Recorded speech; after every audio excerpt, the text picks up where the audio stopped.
Welcome to this week's Religion Media Centre briefing, which is on the idea of theo-diplomacy, when negotiators can use principles in religious thinking to broker agreement. And we're joined on our panel today by Kaleem Hussain, an honorary fellow at the Cadbury Centre in Birmingham, David Porter, a specialist in conflict transformation, peacebuilding and religious conflict, and former Chief of Staff at Lambeth Palace, and Dr Sara Silvestri, Senior Lecturer in International Politics at City University of London, amongst other roles. So we'll start with you, Kaleem, if we may. Kaleem, you've written about theo-diplomacy in your recent book, Peace and Reconciliation in International and Islamic Law. I suppose the very first question to you is, what is theo-diplomacy? In shorthand, you say it's where religion is included in negotiations and not discarded or left to one side. But what is the model of theo-diplomacy that you have discovered? Thank you very much, Ruth, for the opportunity to speak at this session and briefing today. I'm also, before I begin, my heart and my prayers go out to all the victims, people who lost their lives in the current escalation of the conflict in Israel and Palestine, and indeed all conflicts throughout the world that are taking place at the moment in time. In terms of theo-diplomacy, I describe it in my book called Peace and Reconciliation in International Islamic Law. It's an approach wherein the interlocutors and advisors of the parties to a situation of conflict have religious literacy, appreciation, and understanding of the contextual sensitivities of the conflict to help facilitate a pathway towards peace and reconciliation. So that is the definition which I've given in terms of how it works. And within the kind of book, obviously, because the title is Peace and Reconciliation in International Islamic Law, it intertwines between humanitarian law and theological dynamics too, in terms of how that works. Yeah. What are the principles of Islamic law that you say can be intertwined with international humanitarian law to broker peace? Just to give you an example, if you look at from a religious text perspective, in the Quran, you have verse 532, which talks about the sanctity of the human life and preservation of human life. It says that he or she that kills an innocent life, except for for murder or discord on earth, it's as if they've killed the whole of humanity. And he also says he or she who saves a human life, except for discord or murder on earth, it's as if they have saved the whole of humanity. So the sanctity and protection of human life is sacrosanct and very much in the theological underpinning of the tradition itself. You mentioned that this is a progressive and critical analysis of faith, which not everybody around a table in a conflict situation would share. How do you persuade people that your interpretation of Islamic law is correct? What I would state is that first and foremost, when I looked at this in terms of my book, I'm not saying this is the be all and end all. I'm suggesting that as a methodology, this should be there as a supplementary tool to help facilitate the brokering of resolutions to conflicts. So to give you examples, I mean, we have the current conflict taking place in Israel-Palestine, and theo-diplomacy is already taking place in terms of we got interlocutors, mediators working on the prisoner exchange, the hostage, and how they deal with that. And intertwined in that is a whole religious understanding and pretext. And some of these groupings that you're dealing with obviously adhere to certain faith-based paradigms. Granted, they are breaching them too at the same time, but there are people in certain authority who they look up to. And if you are able to bring these mediators through the process of the dialogue and discussion that's taking place, there's a stronger likelihood that it may lead to them taking heed and leading to a speedier resolution to a conflict.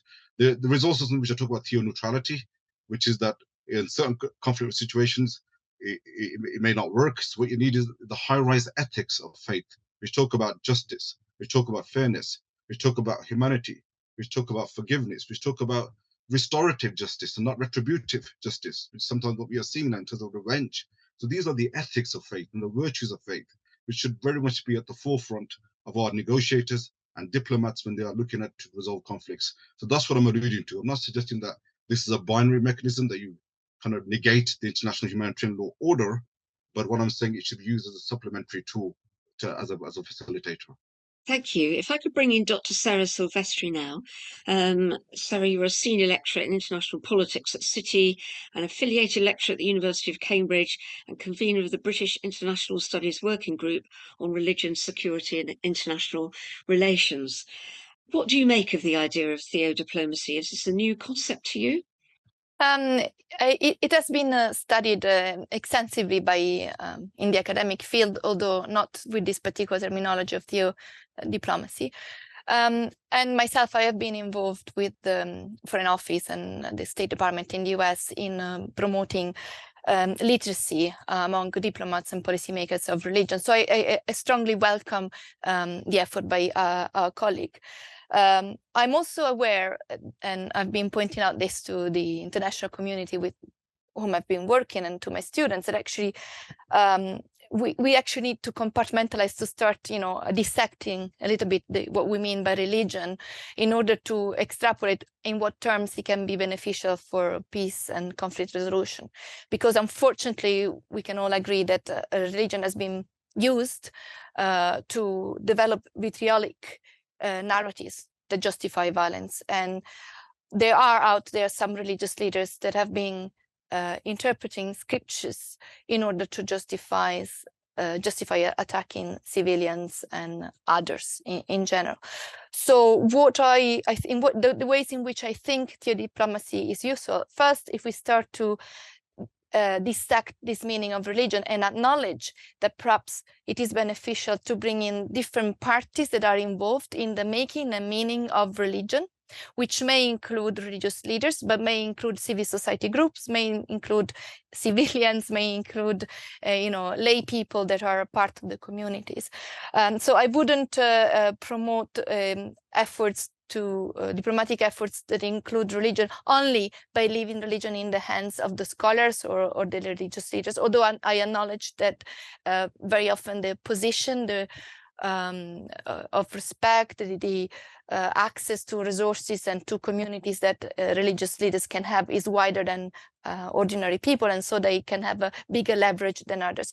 But on the other hand, religion can be an effort to incorporate religion in policymaking, in diplomatic solutions to conflict, can involve religion also in other ways. So for instance, I'm suggesting to, in a way, make bigger efforts to make peoples and communities and diplomats as well, but also, the everyday citizens in society, of the values that are central to religious communities, and may also diplomats aware not only of the key tenets of the different religions and point to who are the key personalities to speak to, but also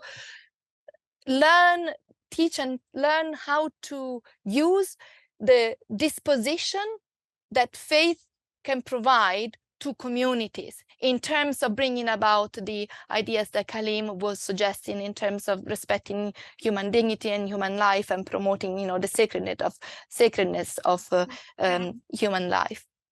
So just to cut in there, sorry, you talked about promoting a disposition.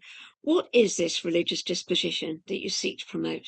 For instance, beyond going into the exact scriptures and the correct interpretation, because then you can, if you try to work too much with the scriptures or with the theological interpretations, you can actually lead up to more divisions, competition, and fragmentation.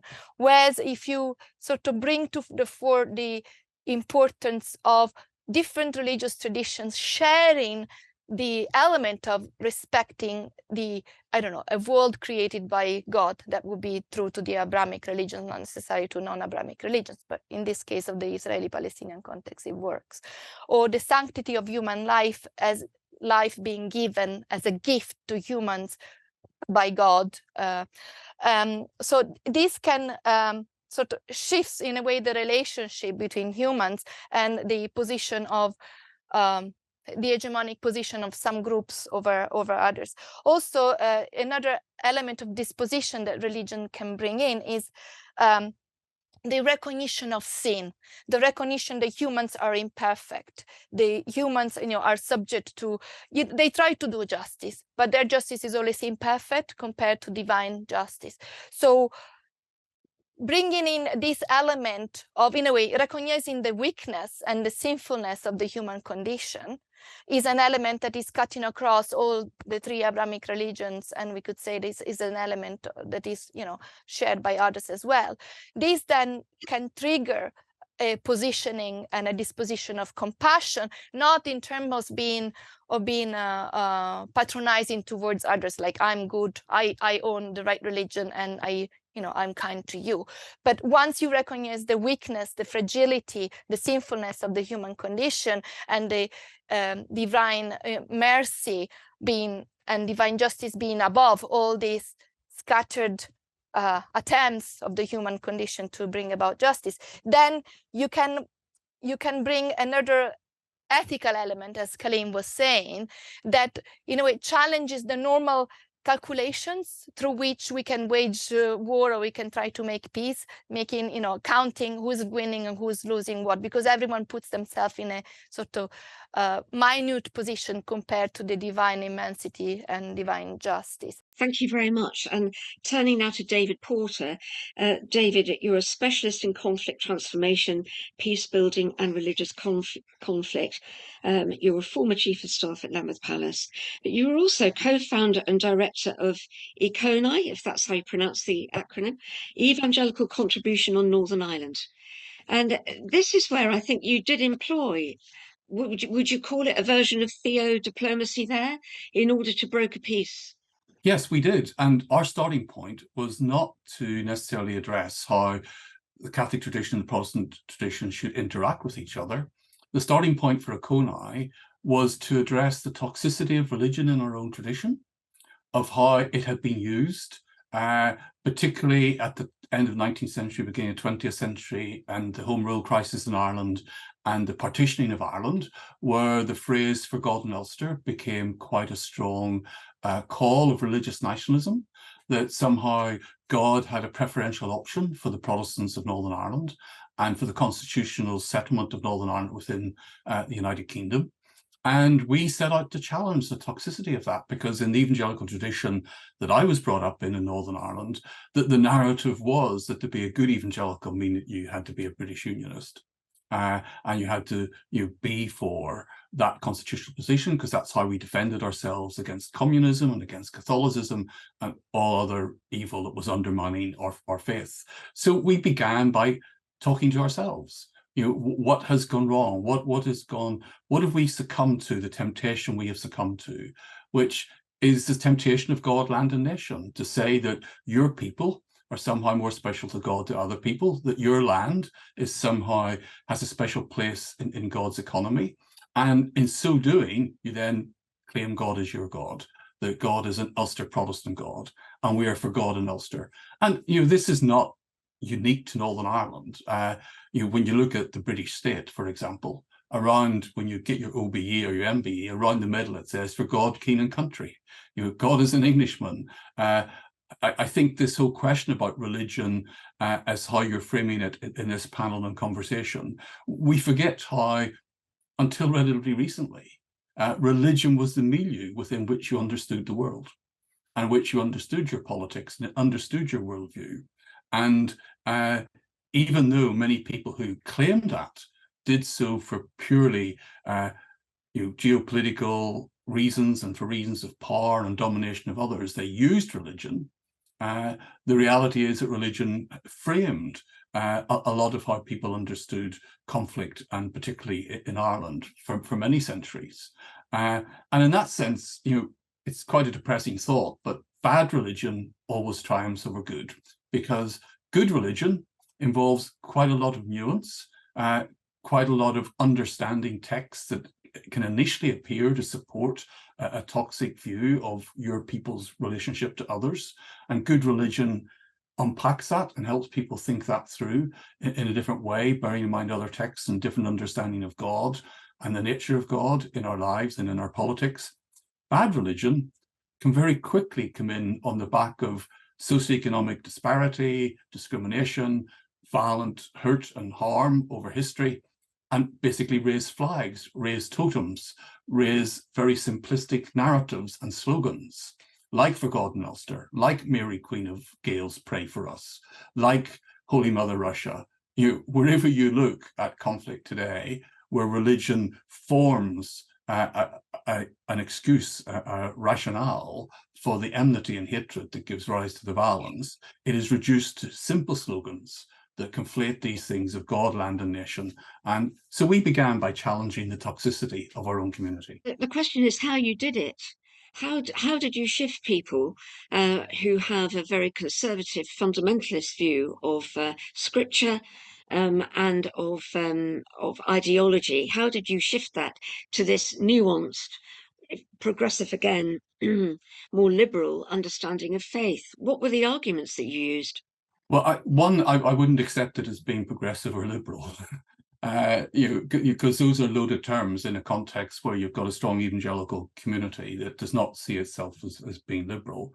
I think we began with the text, with the scriptures, evangelicals saying, that scripture is their touchbed of faith and practice. So we invited people to re-examine on scripture. And our first big public statement, signed by over 200 religious leaders in Northern Ireland, was setting out 10 biblical principles, looking at what scripture has to say to us in the context of our conflict, and how we need to listen again to some of those hard messages of forgiveness, of love, of righteousness, of truth, of justice, of what it looked like to actually fulfill our calling as children of God, to be peacemakers in the middle of a conflict. So we began with the text and invited our co-religionists into conversation with us around that text. But the other thing we didn't do, and why I slightly challenged your language of liberal and progressive, we didn't push so-called fundamentalists away. I used to say, while not all evangelicals are fundamentalists, all fundamentalists are evangelical. They belong as part of a spectrum of the evangelical community. And the last thing we need to do, when people are particularly defining their religion to define negative boundaries about who they're not and who belongs and who doesn't, the last thing we need to do is to participate in that exercise with them and push them away.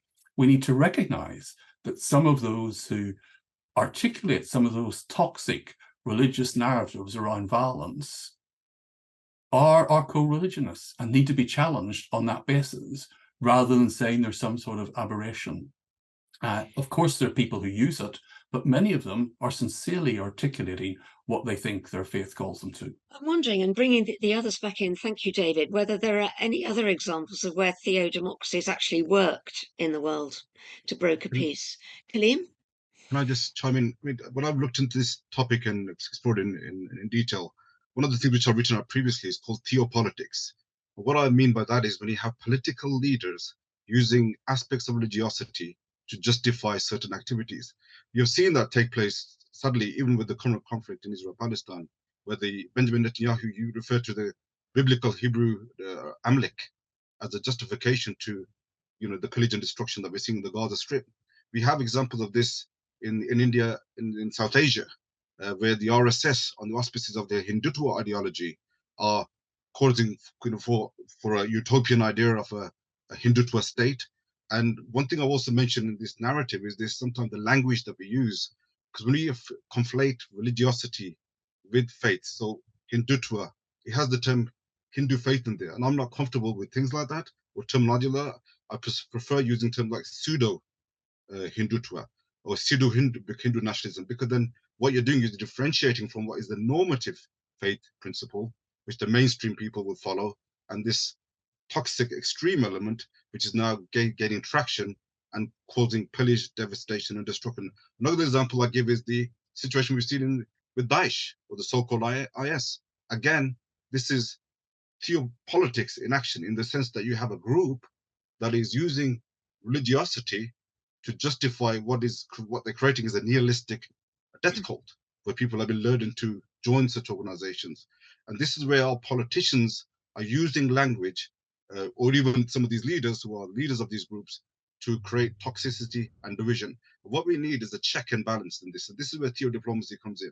So in my book, what I advocate is an International Peace and Reconciliation Commission or International Peace and Reconciliation Council that includes senior representatives from the different faith traditions, includes our diplomats, includes our mediators, includes our interlocutors. What that will do is the moment you see people who raise their head with this kind of hatred, this kind of narrative of destruction, that will act as a check. They will counter that. We live in a global media age. You can send out the messaging to say what you are doing is categorically wrong. We've seen that with just one final point. The heritage minister in Israel, some of the language he just used the last couple of days, about saying nuclear, we should potentially use the nuclear bomb in the Gaza Strip. I mean, that is just absolutely cataclysmic to use such language. He is being reprimanded to a certain extent, but I don't think he's been removed. Maybe there's a report that he may be suspended. So these are examples where the global humanity at large, we cannot tolerate this kind of activity in terms of our human conscience and our human dignity. And this is where, as a collective body of good faith actors, need to call out those bad faith actors. You say that one of the features in the Israel Hamas war at the moment is you're dealing with many different religious traditions. So you have Judaism, you've just been talking about some examples there, and you have Islam and you have Christianity. How do you broker conflict in an area where there are different religious traditions? Obviously, as part of my book, I do look at the Palestine-Israel situation, and what I concluded was that just relying purely on religious tenets is not the pathway forward. What you need are the paradigms, the ethics, and the virtues of faith, which I talked about: justice, compassion, reconciliation, restorative justice, not retributive justice. So dealing with the impressions. So what we have a situation here is people's rights are being infringed. The dignity of human beings, the freedom of movement, freedom of labor, freedom of capital, the right to life. These are all key virtues that are being infringed on as we speak. And from a faith-based paradigm perspective, these are where the faith elements kick in. From a theo-diplomacy perspective, to orientate and direct individuals, be they in power or who are making these decisions, to say, wait a minute, what you are doing is categorically wrong. Just to give example, the atrocious barbaric acts that Hamas carried out, categorically condemned. There's nothing can justify within the faith-based tradition the activities they are carried out. So categorically wrong. Similarly, the reprisal now that is taking place within the Gaza Strip, again, from an international humanitarian law perspective, in terms of proportionality, questions are being asked in terms of its efficacy, in terms of we have conventions, the prevention and protection, punishment of the genocide. So there's a debate now unraveling in terms of self-defense. Yes, everybody has the right to defense, but does that be a precursor to commit genocide? Is that what we're suggesting? And we have a history in international humanitarian law where genocide is taking place, starting off with the Holocaust. We've had it in Rwanda. We've had it in Bosnia, genocidal intent. The words have been used, genocidal intent. And there's an ongoing investigation around war crimes that are taking place in the Ukraine-Russia war. There's judicial evidential gatherings taking place to take people to the criminal court. Putin didn't attend one of the BRICS summits a couple of months ago because he could potentially be prosecuted. So these are the ethics, these are the rules-based order that we need to be adhering to from a humanitarian perspective, because otherwise there are serious questions to be asked. Just one final point: we cannot also have a selective application of international humanitarian law, because then what that leads to is more disgruntlement, disenfranchisement, and people will just lose hope and faith in the system and the efficacy that we are being governed by on a global level. So these are some of the subtle things. Thank you. Thank you. Just bring Sarah in to comment on that. I mean, in part of the report that you wrote for the British Academy, you say that religion is rather part of the problem rather than the solution in areas, as you mentioned, like Israel and Palestine in your report. Would you like to just pick up on what Kaleem has just been saying? Yeah, I was again going back to that point that, we need to unpack religion, and if we just restrict our understanding of the contribution of religion to religious scriptures, you can end up in tensions of, I interpret it in this way and you interpret it in that way. Whereas it would be important to look at the overall picture and enable multiple voices to come into the discussion. The other point I want really to emphasize, which I think I'm sure all the speakers agree, but maybe we need to reiterate it for the public, is that we are all supporting the necessity to bring in more awareness of religion and more religious contributions to peace processes and mediation, but we're not claiming that religion will bring the solution to problems. In a way, if you read the work of people that have authoritative voices from various traditions, Gopin within the Jewish community, or Sakhedina or Abu Nimer in the Muslim community, or Lederach in the Christian tradition, they're all saying that there is a need to for more sensitivity, awareness of religious nuances in which, around which, you know, issues are presented and claims are made. But at the same time, we should not, and also that there is a spiritual contribution of religion to put yourself in a listening position when, you know, you're trying to relate to others with whom you disagree. But at the same time, it's impossible, and it would be totally utopian to assume that religion will bring the solution. In fact, you know, in a way, religion works as all these authors are saying, and I'm sure we all three are saying today, is that religion can inject further energy and determination to solving the troubled contextual issues, or to addressing the issues of and the divisions that we are facing. So in a way, calling for theodiplomacy in a way is calling for the importance of religion to politics, not in terms of imposing one theological single perspective on politics and on policy making, but on, in a way, re-energizing faith communities and also lay communities with the virtues that religious traditions can bring, in terms of bringing justice to the world and restoring peaceful human relations as God would like us to live. I also wanted to say that perhaps there are two ways nowadays of understanding the relevance of religion in peacemaking. And one is the perspective of diplomats, which could be a bit simplistic and could lead us into another problem of, you know, bringing in the religious actors to tick the box and to expect them to deliver the solution for you.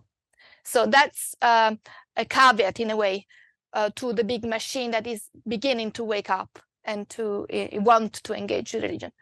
The faith-based perspective on becoming involved in diplomacy and peacemaking is a longer-term process, as our colleagues have already said, and never starts from relating straight to the other, always starts from a change within yourself. So all the literature I was mentioning earlier, whether it's written by Muslim, Christian, or Jewish authors, they all mention the word conversion. There is an effort to, in a way, rediscover your faith and rediscover, you know, what kind of human you are by espousing that faith, and what kind of humanity do you want to build. At that point, when you've come to terms with your own weaknesses, in your own sinful condition, you've come to terms with your own scriptures, then you are perhaps a little bit ready to start to talk with the other. But first you need to tackle your own, you know, resistances and your own weaknesses in order to relate to the bigger problems of society. Thank you, David. I think I should bring you in at that point about the issue of conversion as being a kind of how would you describe it? An essential platform before you get on to other discussions about conflict resolution. Yes and no has to be the answer, because it is nuanced in the sense of, if we wait until everybody has that conversion experience, we'll wait forever. So there are things that can be done before that starts to kick in, and it's picking up on some of what my colleagues have said. One about virtues, you know, some of the virtues that religion or faith brings to the public discourse of sharing space together in this world and sharing space together in communities, despite historic hurt or long-standing animosity. Those virtues are common to all. You know, Kaleem has articulated them very well in his Theo-diplomacy, you know, around truth, around justice, around mercy, around forgiveness. And those are human virtues. I think the other thing I'd want to say is that in engaging with those who work at the diplomatic level and even on the peacekeeping, security analysis of all of this, what I increasingly find is, particularly in the West, many of those who are involved in setting that policy and taking those actions have no personal experience of how religion functions in their own life. Therefore, they don't necessarily connect with how religion is functioning for those with whom they're trying to address the conflict. And therefore, I think that whole area of religious literacy is not just about teaching the teachings of different faiths and their values, systems, and their virtues, but it's teaching about how religion does shape people's life. And I suppose that is where it comes into this idea of conversion. when somebody is seeking to be a faithful follower of their tradition, what does that mean for them? It's not just when they turn up to places of worship. It's about how they live their lives in every aspect. It's about how they make decisions. And I suppose, back to Israel-Palestine, one of the biggest conversions that needs to take place within Christianity is a narrative that has grown up over the last 100, 150 years of a particular eschatological outcome around that part of God's world, and an expectation that what we are seeing now is somehow in a horrendous, horrific way accepted as a precursor to the return of Christ. There is a strong narrative in Western Christianity about that, and that needs to be challenged.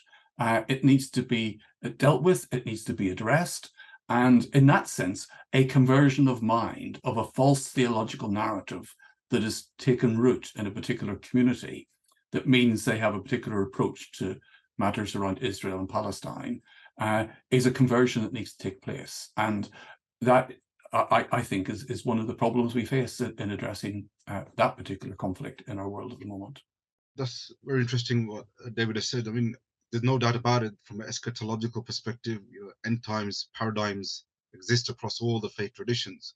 And one thing that's important to mention is that when you're dealing with Israel, the situation in Israel-Palestine, it is the Holy Land for the Abrahamic faith traditions. So whilst we look at solutions that are obviously based on the virtues or the international humanitarian law dynamics, people that live there are strongly of a faith background. So this is something which you cannot ignore. And then the precursor in terms of the violation of religious rights, people not being able to worship, the desecration of sacred sites and so religious sites also, this all leads and adds to the tension and the simmering of the underbelly that leads to suddenly outpouring of activities which are just categorically condemned. So this is something which I think we cannot ignore. As much as we try to talk about the neutrality of paradigm, the ground realities on the ground day to day is that this is a sacred land for the Abrahamic faith traditions. We cannot move away from that. So we've been talking about Islam, and because your book's about Islam, and we talk about Christianity in Northern Ireland, and just to broaden it out to a global perspective, where are the places in the world where theodemocracy has actually worked? It has worked with caveats. It has worked in South Africa a little bit, but once all the other work, political work and resistance kind of work also had been done by the civil society actors and the political actors. So, and Archbishop Desmond Tutu was quite central in bringing about a reconsideration of the harm that the manipulation of Christian teaching by the far right, by the apartheid movement, the harms it had done to African society. And again, to stay in Africa, also in Mozambique, in the reconciliation that took place after the civil war in the 1990s, again, in that case, the Catholic Church a civil society actor, the Sant'Egidio community, worked as a mediator of the warring parties. Not all warring parties were espousing the Catholic tradition, but they recognized the authority of the Catholic Church as a sort of external force, credible external force to be trusted in the mediation. But all these, although these are case studies in the textbooks, they're not replicable. And there have been attempts to replicate, Sant'Egidio tried to intervene in the peace process in Algeria after the Algerian, civil war, and it failed totally. The work in South Africa wouldn't have been done if all the contextual elements had not been there, and all the the efforts, the decades of challenging of the system had taken place. So I would like to reiterate the point that what is this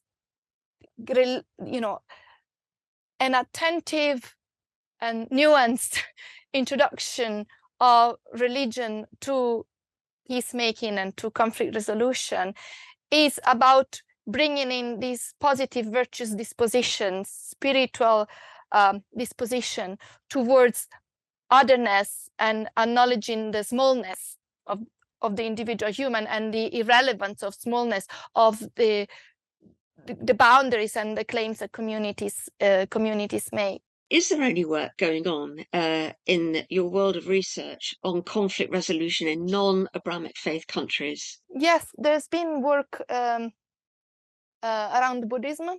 The authors don't come to my mind because, as probably know, there have been cases of violence conducted by certain branches of Buddhism, as well as peaceful engagement on the part of other branches of Buddhism.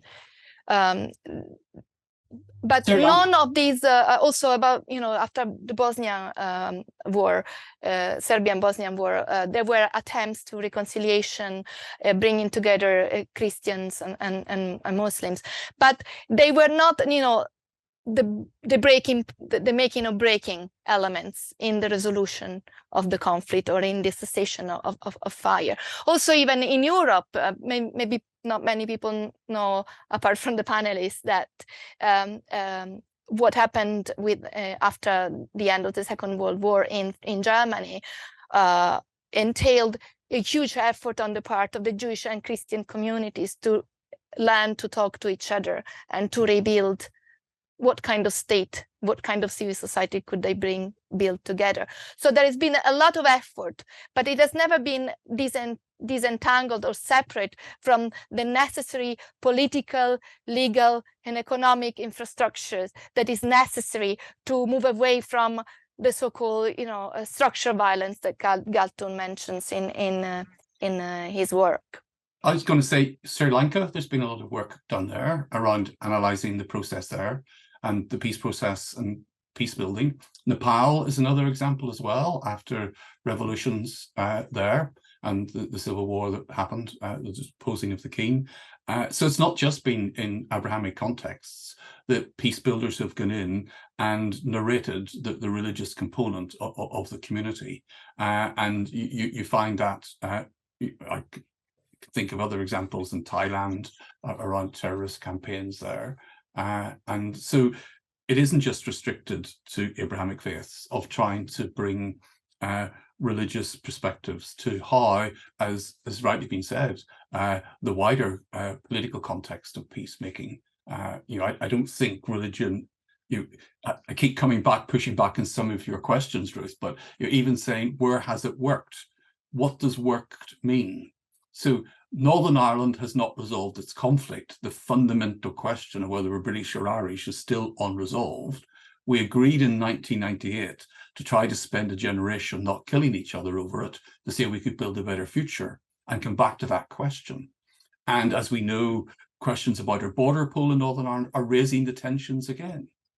And so to me, peace building and peace work is an ongoing cycle in every society, because most of the conflicts we're dealing with are generations long. They have a long tail back into history of historic humiliation and hurt and conflict and tension. So you may get to a certain stage, as in South Africa, but you then can't neglect it. And we need to keep working at it. It needs to be constantly teaching the virtues that we've been talking about and exhorting our political leaders who are involved in the more hard-nosed politics of making peace to constantly bear in mind the context of ongoing work on this matter. What you talk about, Kaleem, in your book, you give an example of theodiplomacy as simple interfaith statements. And I'm just picking up what David was saying, that the work of theodiplomacy is not just in the kind of the flashpoint of conflict resolution, but is a long-term thing within society. What lessons do you think theodiplomacy has for interfaith relations in our country now, in the UK now? I think it's got a, you can draw so many lessons. Just before I touch on that, one of the key principles which we talk about in terms of the virtues of faith is restorative justice and healing. So this is something which is included in places like the Truth and Reconciliation Commission in South Africa, and that is different from retributive justice, where people are looking for vengeance and then the spiral continues. In terms of the United Kingdom and our paradigm here, obviously interfaith dialogue takes place across multiple faith organizations, and that's something that's been taking place for a long time. A scriptural reasoning, sessions where people have scriptural reasoning based on the scripture and what commonalities exist. And it's also important to differentiate between good faith actors and bad faith actors. But the other key thing I think theodiplomacy has a role to play is the check and balance. So sadly, we are living in an environment now, the toxicity and the language people are using of hate is just, is spiraling out of control. And we've witnessed the negative ramifications of this when we had the Brexit debate and we had, lost MPs such as Joe Cox, and this is where the language that you use is so critical. So when you have politicians using the language of hate, and causing toxicity and division, and then that is being fueled by, in this 24-hour media society that we live in, this is not healthy and is not helpful at all. So where theodiplomacy comes in, it acts as a check and a balance, as a counter narrative to this kind of behavior. We have seen that with I think some of the faith leaders come together regarding the recent conflict that's taking place in Israel and Gaza and in Palestine itself, where they've come out and given statements to show solidarity that this is what is happening abroad should not be affecting our communities and community cohesion here. So the doors of dialogue needs to remain open. The conversations need to keep taking place. This is very important because the humanization of our human experience is so critical. And what we're living in now is a digital age. And sadly, we are becoming so communicative through digital technology that we're forgetting the human touch. Let's go back to David and Sarah. What tips do you have for people working in interfaith? If this is how you describe it, or it can be described as theodiplomacy, I just find when it's quite difficult for some interfaith groups to come up with joint statements because of the tension in the Middle East. What are the tips of theodiplomacy that you would give interfaith leaders in the UK? To me, a lot of this is about issues of power and how we deal with imbalances of power within communities. And it comes back to what Kaleem has just been said about the human element, where communities in the UK feel disempowered because of their background, because of their socioeconomic position in society. And when that coincides with issues of faith or ethnicity, it becomes that imbalance of power and inequality becomes quite a driver for animosity and a breakdown of relationships. And I think Britain is becoming a more unequal society in economic terms over the last decade because of the response to the financial crisis of 2008 and austerity. And that has been accelerated by Brexit and by the pandemic. So we have a real socioeconomic challenge on our hands, and many of our faith communities find themselves in different spaces around that economic imbalance and power in communities. And therefore, religious people are not always the best at giving attention to issues of power in communities.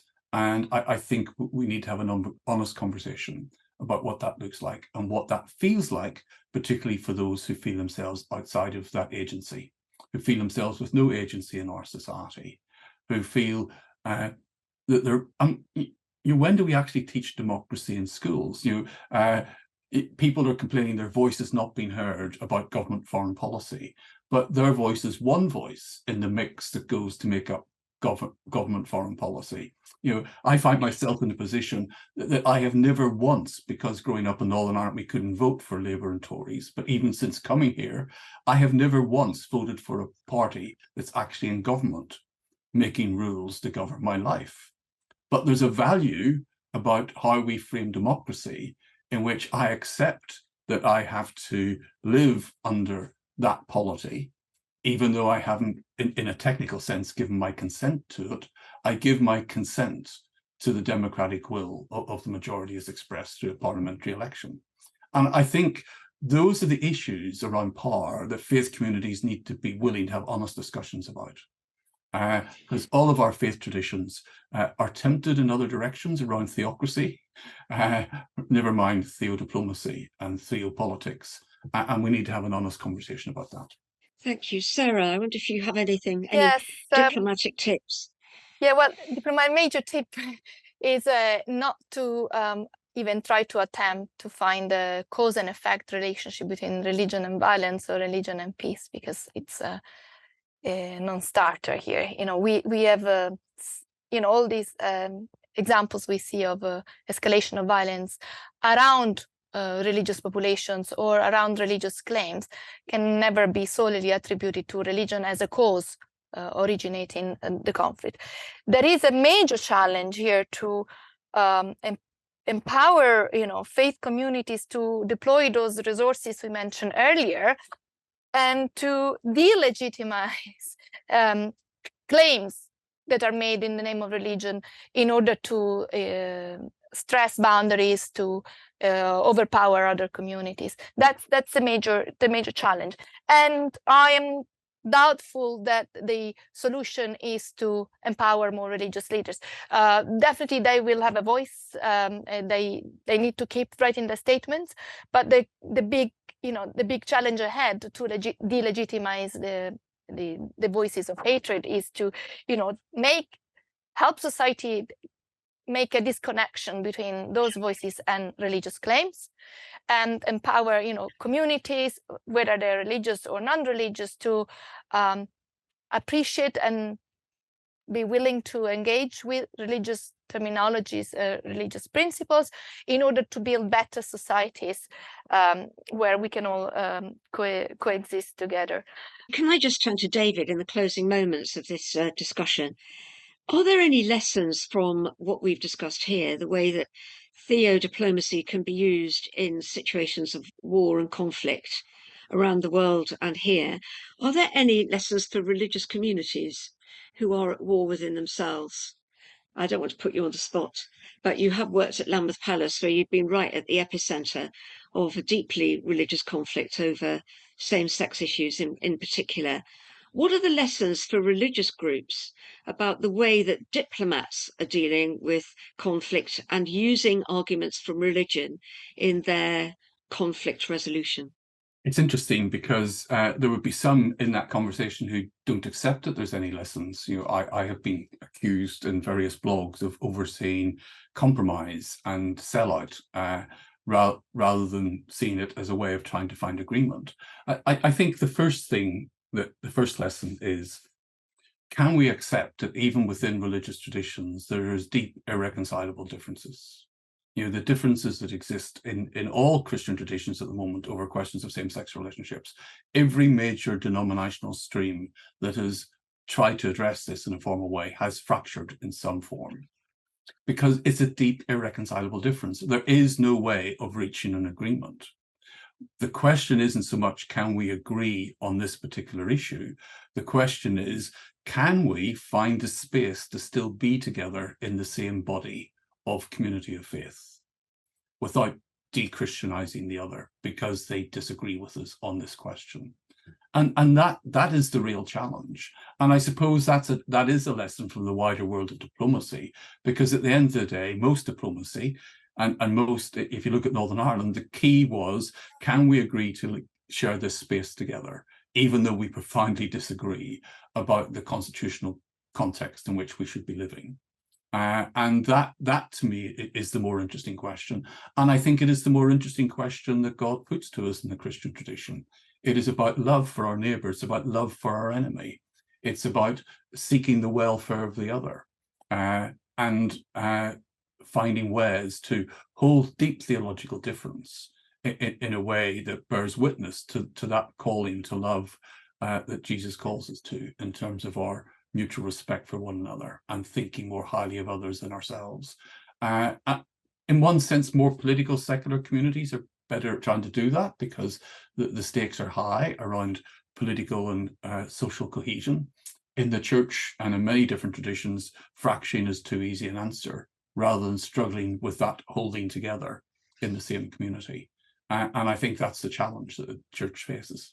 I've got one final question for you, David, which is why people choose to get involved in conflict resolution when you're dealing with people who are extremely angry with each other all the time, and dealing with heightened emotions, dealing with death, dealing with destruction. Why do people get involved? Somebody asked me that on a webinar yesterday for Queen's University. It's something I never felt I had a choice about, because as you grew up in Northern Ireland, the trouble started when I was 10.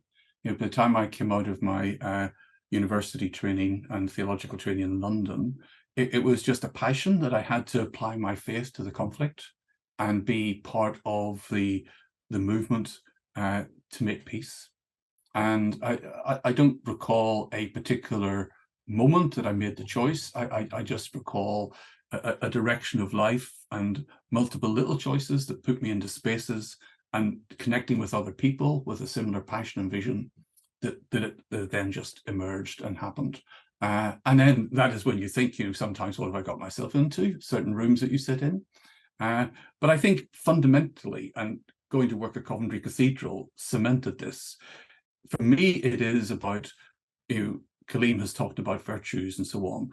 In the Christian faith, the overwhelming call to reconciliation, that God was in Christ reconciling the world to himself, and that is the primary metaphor for our Christian ministry in the world today.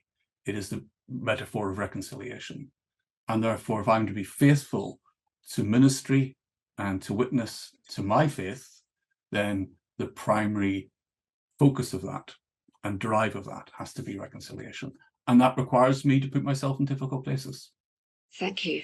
And thank you very much for joining us, all the panelists today. And we hope that you'll join us again on another Religion Media Centre briefing. Thanks very much.